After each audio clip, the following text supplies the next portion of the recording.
The king is chasing after Sariphi, but he is so worried that he will be late that he asks his dragon to track her, but the dragon tells him that it's hard to detect humans, so Sariphi's familiar phoenix tells him that he'd be able to trace her easily, so he guides them while teasing the king that he isn't able to protect his woman from a weak human under his nose. But king can't understand him, so dragon lies that queen's familiar worried about Sariphi and do everything to help the king.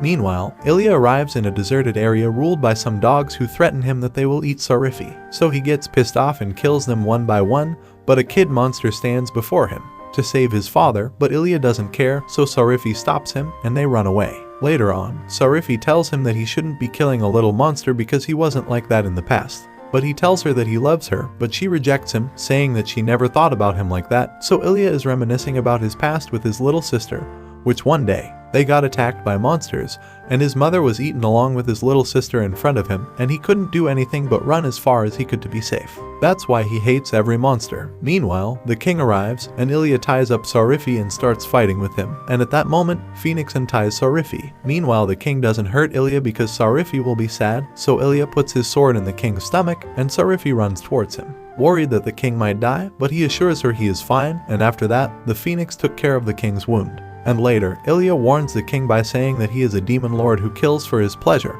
and if he ever hurts Sariphi, he will find him, so the king tells him that his name is Leonhard, not a demon lord. All things that Ia said about the king are made up by humans. After that, Phoenix gives a ride to Ilya, and the king tells Sariphi to go see Ilya off. So Ilya is like, "It seems like you have a lot of confidence." After leaving Ilya outside the monster area, he hugs her and says goodbye. Later on, Sariphi and the king both arrive back at the palace, and all are happy to see her back. The next day, Princess Amit and all planned a garden party for her safe return, and the king told her that she should be happy that all beings are at the same table. If you liked what you saw, then don't forget to like, share, and subscribe to this channel.